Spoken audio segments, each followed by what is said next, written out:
Jésus-Christ est devenu l'agneau de Dieu qui a enlevé les péchés du monde.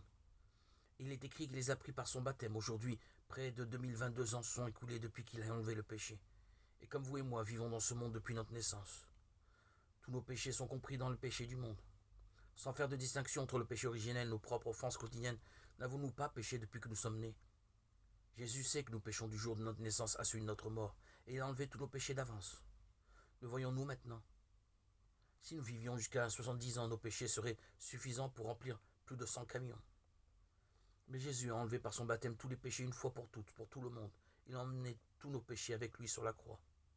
Si Jésus n'avait enlevé que le péché originel, nous devrions tous mourir et aller en enfer. Même si nous avons l'impression qu'il n'a pas pu enlever tous nos péchés, cela ne changera rien au fait que Jésus ait réellement effacé tous nos péchés.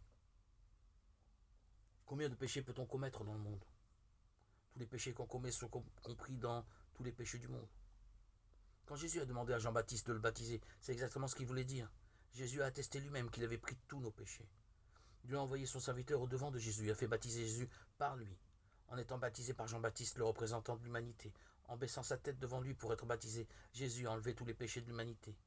Désormais, tous nos péchés de nos 20 à 30 ans, de 30 à 40, 50 à 60, 70 à même 100, même les péchés de nos enfants sont compris dans le péché du monde que Jésus a enlevé par son baptême. Qui peut dire qu'il y a des péchés dans le monde? Jésus-Christ a enlevé tous les péchés du monde. Et nous pouvons tous être sauvés comme quand nous croyons de nos cœurs, sans l'ombre d'un doute, en ce que Jésus a fait pour expier tous nos péchés. Son baptême et son sang précieux qu'il a versé. Beaucoup de gens vivent une vie agitée, drapée dans leurs pensées personnelles, en parlant de leur vie comme si leur vie était tout.